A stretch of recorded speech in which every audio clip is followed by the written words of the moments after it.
The group quickly moved and piled together some broken twigs on top of the table outside.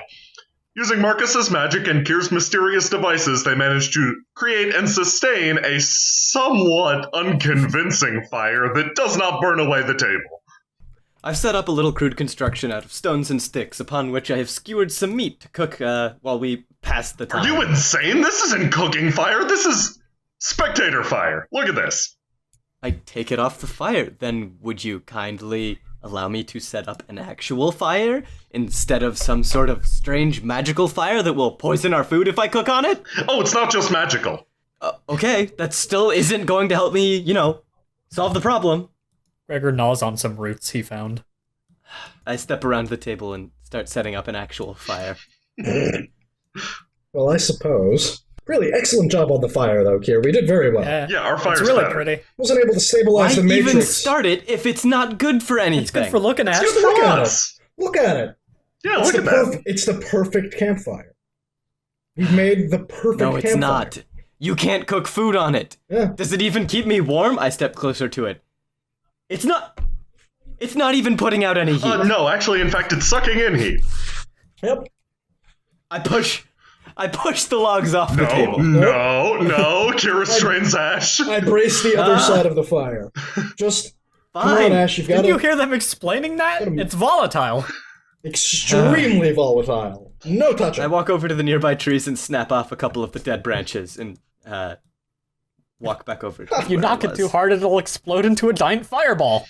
And nobody wants that. Nobody. Okay. I dig a small hole, flatten the ground, surround it with stones, and throw the leaves in, or throw the twigs in and start trying to get a real fire going. I watch and feel kind of bad for Ash for some reason. I set up the food that I want to cook. Kind of sit down. Ash is awfully grumpy. Yeah. I thought we were all going to gather around the campfire. That's what I thought, too. Yeah. Yeah. We all Stare at everybody as they Get on crawl the onto the table. But it's sucking out Come heat. on, Ash. You're going to... No! You'll Come on, die Ash. It feels from great. hypothermia. Feels great. Oh, we're all wearing cloaks and stuff. Yeah. I got long sleeves.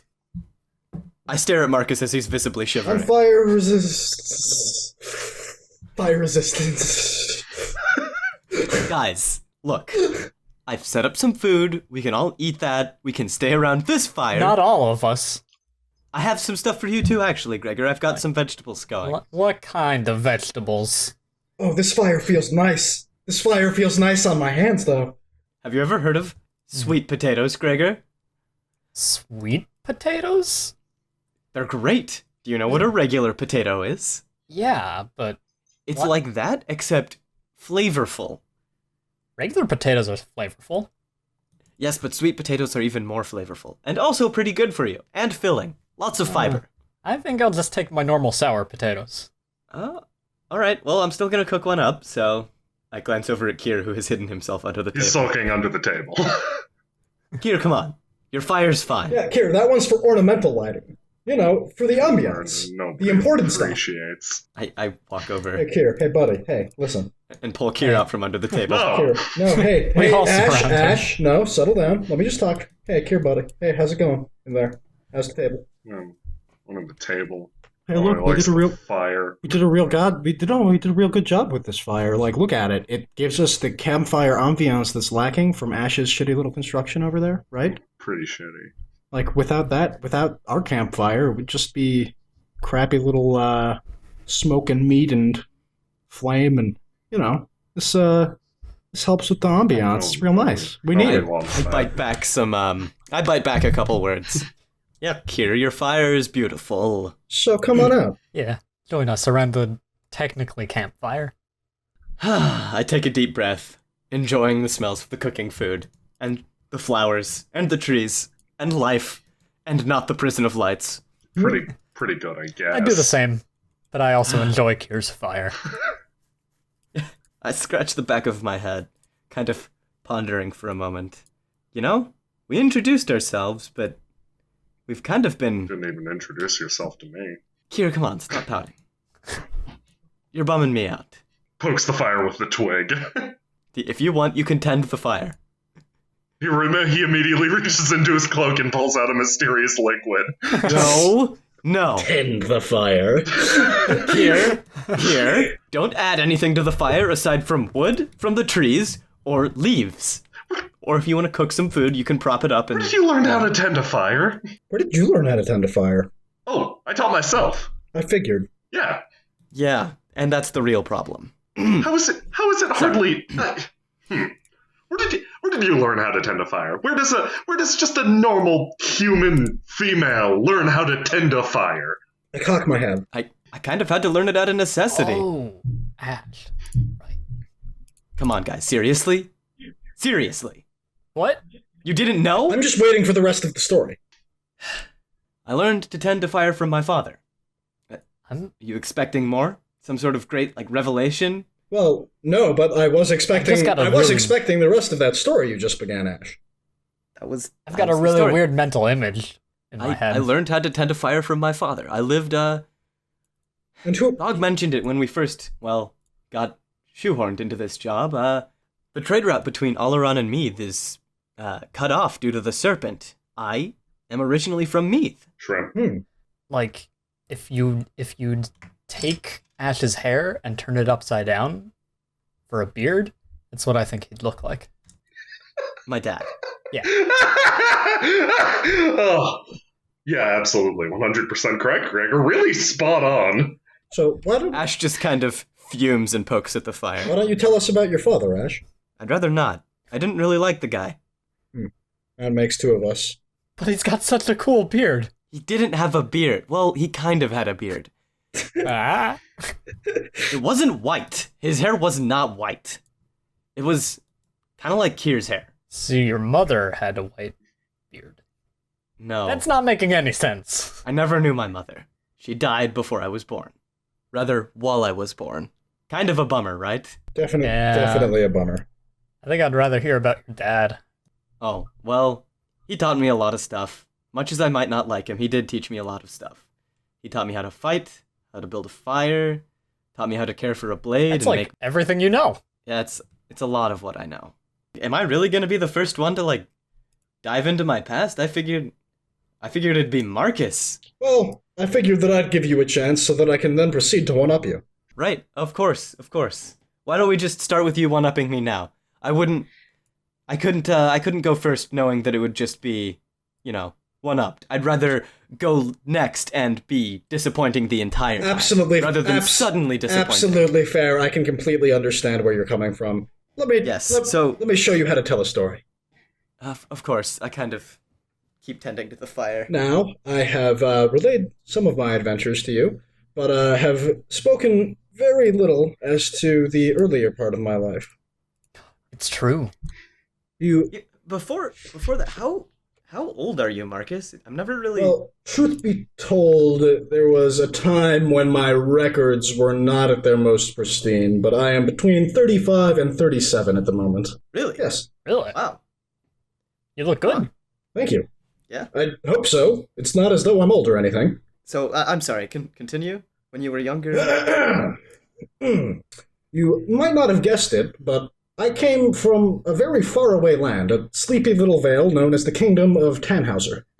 Now, the Velofi name is not particularly well known around the world, yet, but in Tannhauser we were revered.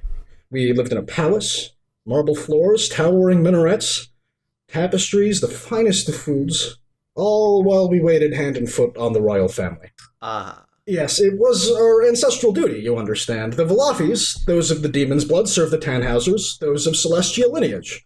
My father was manservant to the king, and I was destined to serve the next ruler in his stead. It was far from a bad life, but... I had no idea, Marcus. You come from a rather important place, it would seem. I come from almost royalty, indeed.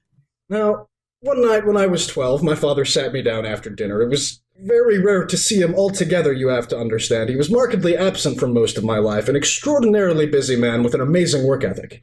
His face was the... And your mother? I can talk about my mother another time. My father, though, I almost never saw him. Truth be told, his face was the first to go from my memory after I had left. My father sat me down for this rare talk. At first, I thought he was going to read me a story, as he sometimes had done when I was younger. Instead, he waited for some time. It appeared as though he was deliberating saying anything at all. Then he gave me a single sentence of advice. True fulfillment, he said, comes only through obedience and subservience towards something greater than yourself. There might have been more than that, but that's all that I can recall now, years later. I raised my eyebrows. It left a bad taste in my mouth, as you might imagine, but I was young and I was impressionable. So I took it as law, as something of a law. 3 years later, though, once my father's knees had started to go, I began to assist him with his duties when the rheumatism demanded it. One night I helped the king back to his quarters after a particularly festive night of drinking. He was immensely inebriated, far more so than I had ever seen him before, and some combination of that and his aging memory. I don't know, before he slept, he spoke to me at length. He told me that his ancestors had taken the throne nearly a century before in a bloody coup that had been successfully recorded as an unsuccessful attempt at revolution. My father was living a lie, my entire family was living a lie, the kingdom had been deceived for going on a century. I had something of an important realization that day. History does not favor those with fate on their sides. It cares not for prophesied sons and daughters. The truly influential ones are the conmen, the deceivers, the scheming viziers. The man who can pluck a king from a sea of revolt, the man who can plant the seed of war where there wasn't one to begin with. I left Tannhauser the next week. I haven't been back since. Wow, Marcus, that's... So that's Really why you're so remarkable. skeevy. That's among the reasons, yes. You might say that is perhaps the reason why I set off on this journey to become skeevy in the first place. I let out a wry smile and chuckle a little. Mission accomplished, buddy. Kier pats you on the back. Thank you, Kira. I've been trying. Wow, and it's that? I apologize, I do not mean to insult you when I ask this, but No, it's fine. judging by the very moral of your own story, how much of what you told us is truth? Well, Marcus would never lie to us. not even a little bit. Thank you, Gregor. See? Of course he wouldn't. Well, if, as you might have gathered from the story, I perhaps don't want to tell you how much of that is true, but I will suffice to say that far more of it is truthful than most of my usual tall tales. Well, thanks, Marcus, for opening up. That's means quite a lot, actually. I didn't think that you, of all people, would tell us exactly what happened. Well, I've traveled around this world for many years, and it's rare that I am able to share something about my past. It was refreshing. I kind of nod. And you, Kier? Huh? Me? We've more or less gotten the skinny on you, but How much? I'm a little curious about your father still. Yeah, how much do you actually know about me? Because so far you told me I was a wizard, told me I wasn't a wizard, said some other things, made me wait outside. I got set on fire a few times. Basically, I have no idea how much you know about me, so a long, beautifully told story, as I'm sure I would launch into immediately, might not be required. I'm a simple person with an incredibly tragic past. He glares at you. Okay, if you don't want to share, I That was an understand. invitation! Oh, okay. Well, I misread the situation then. Read the book! Apologies, Kier. There are several sections on glaring, each of them conflicting. I was not sure if that was a downward glare, a sidelong glare, or an upward glare. Kier leans over, the fire catching his face. Now, naturally, as an incredibly important and historical individual, my history begins with our history, the history of this island. So, he scratches the back of his head. About 500 years ago, this place used to be called the Shrouded Isles. Find the spirit folk still refer to it that way. I do too sometimes, mostly to not really piss them off. But faraway country called Oleron, you might have heard of it, maybe. My ears perk up. Yes, we have. We've heard of Oleron, unfortunately. Invaded and colonized the area. Eventually that colony rebelled against the Oleron Empire, turned into Greece. Unfortunately, Oleron led a campaign of slaughter against the spirit folk using human magic to either kill them or bind them in place, just generally get them off the island. I frown. Yeah, no, this is the part of the story where I'm born.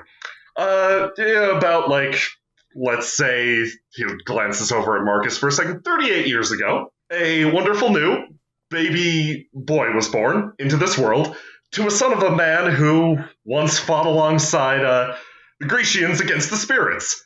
My dad actually moved us away from the city because I bet he felt sort of bad about what he did. See, word is around most of Greece that spirits aren't too great. They're not friendly creatures. My dad told me something different, though. Spirits are fantastic. They're out there living in the world watching out for us. Though he felt incredibly guilty about what he did in the past, he basically told me that spirits are representations of nature, that you can trust and rely on them. I took that to heart, naturally. I don't know, I always thought myself to be fairly talented with the technology of Grius, so I started to build objects I thought would help them. I built crabbing nets, kind of threw them in the ocean. I built, what I thought would be some sort of propulsion device for air flight, threw it in the ocean. Nothing really responded over time. Kier pauses for a moment, looks dejected, then starts back up again. But, then there was that time, I guess, 20 years ago, yeah. It was a particularly quiet night. I'd just gotten a new machine set from Kinnear, and I was fiddling around with it, and, everything went quiet. Usually there's some noise in my house. My dad spent a lot of time downstairs making strange sounds. Kind of sounds a little bit like your magic now that you point it out, Marcus. Yeah, your dad was a mage. This is something...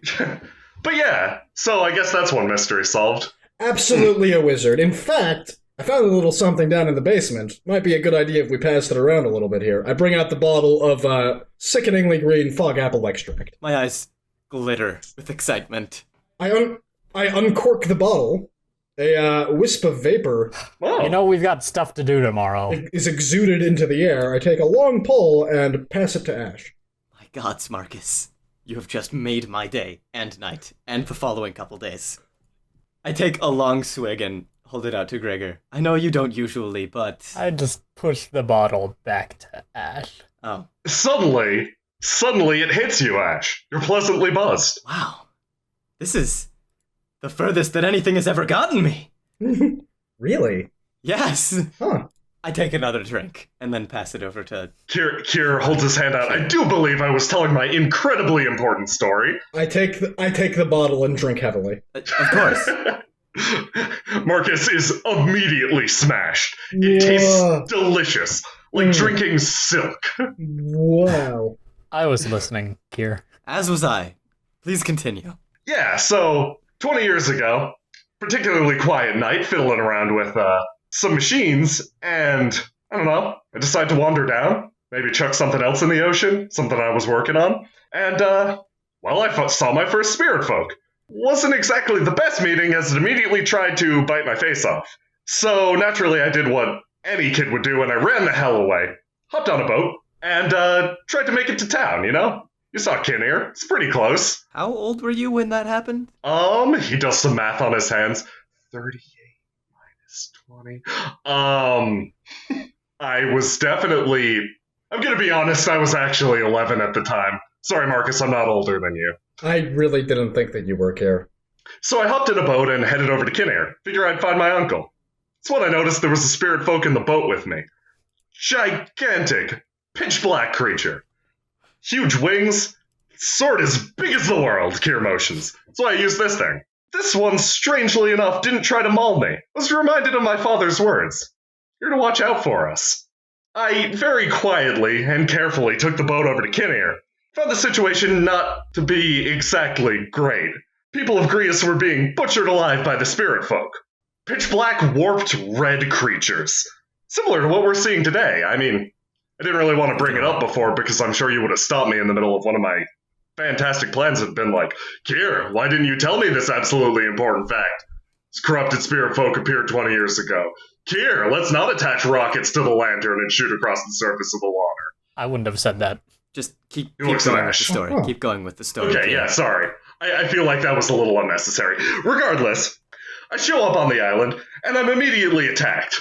However, my guardian spirit folk slayed all of my attackers and completely protected me, thus cementing my opinion that some spirit folk are pretty great and the rest just want to eat you alive. And what did you say this one looked like? Large sword? Big dragony looking things, gigantic sword, big black wings. And it's a dragon. Fantastic, I assume? A dragon's a thing with a big lizardy head and wings and I can confirm. General levels of kick-assness. Something like that, I think. So my spirit folk guardian protected me, probably because I paid him proper tribute in jetpacks and various other things. And, tossing the jetpacks into the sea.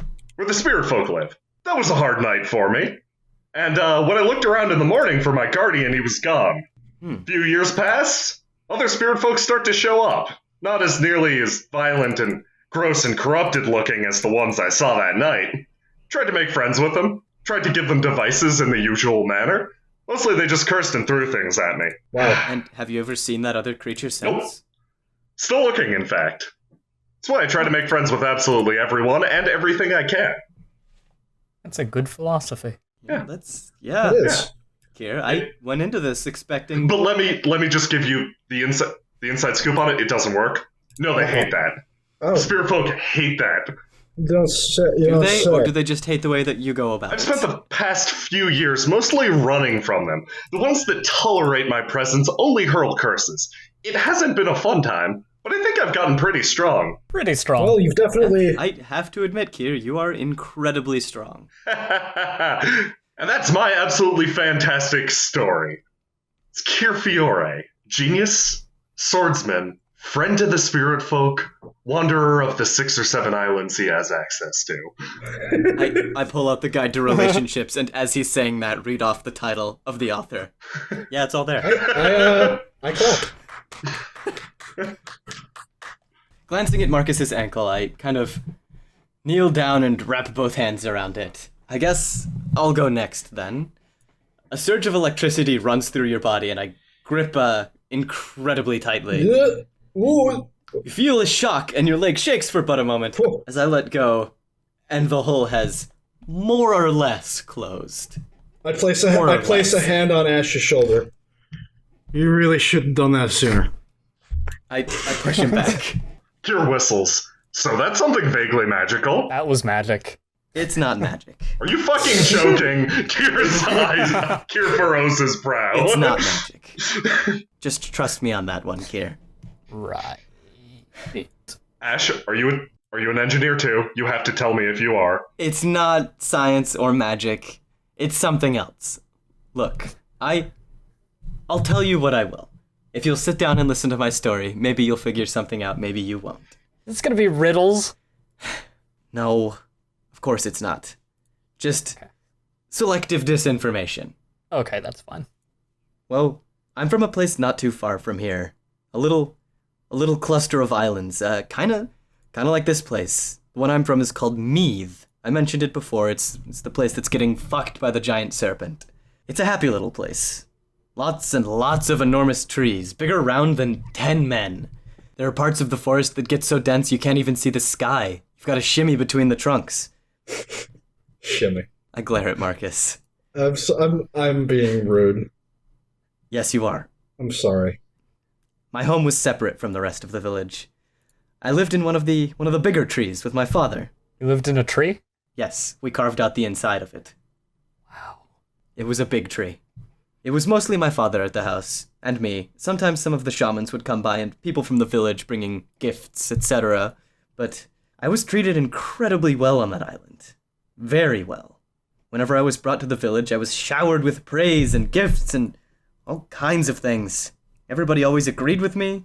When they didn't, it was oh so very kindly suggested that I might not be right. That's so weird. It is. I couldn't stand it. It was just sickeningly sweet. So, I left. Abandoned them. I shirked my duties. So forgive me for asking. What's so special about you? She's royalty. Is she? No. Like a princess. I'm not royalty. Definitely not royalty. I was what that island called a guardian. I was the one who protected the people. From the world. If you haven't noticed, everything's kind of crazy out here.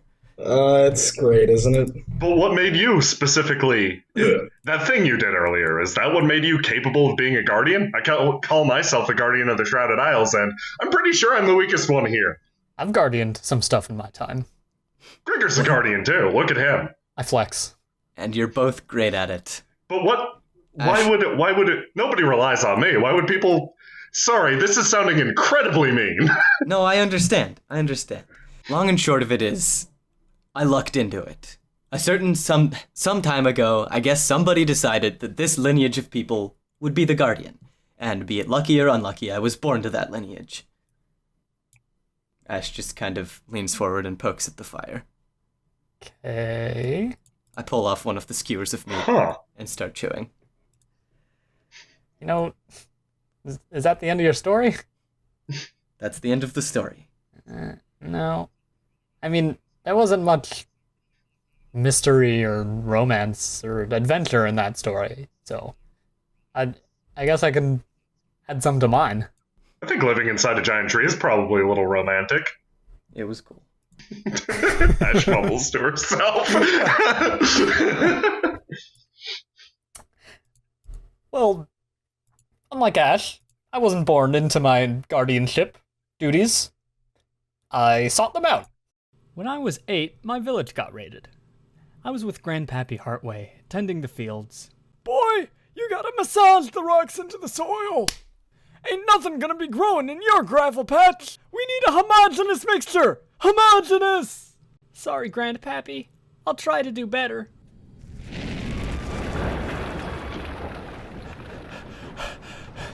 Papa, what's going on? Dad, Pappy! Gregor! Get inside! There's something in the town! We ran for the house. Mama Hartway was calling to us, pointing and yelling, Get inside! Ah! Papa, no! Run, Gregor! I'll distract it. Ah!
The Outriders, the most famous band of monster slayers in the world.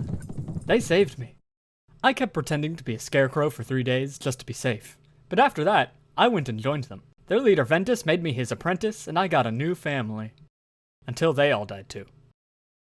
Yeah, my second family. Do you want to hold the wisp, Gregor? No, I'm over it. I'm gonna get everybody back together. Huh. Reform them. Become the leader I was born to be. Well, Not born to be, but apprenticed to be. I wish the best of luck to you, Gregor. That's quite the noble cause. And that's where we are now. So it is. The new Outriders. Oh, It's us. I point a finger to the sky and fall over backwards, already snoring. good luck with that. I left a whole lot of monster killing out of that. Oh, I gathered. It was very implied. It was very implied, Gregor. Yeah, we've hung out together for a while. You know how it goes. Of course, of course. I imagine that if you had regaled us with every last monster that you had slain, we would be here for weeks. Definitely. Kier walks over to Marcus, kind of nudges him with his foot. He's not doing too well.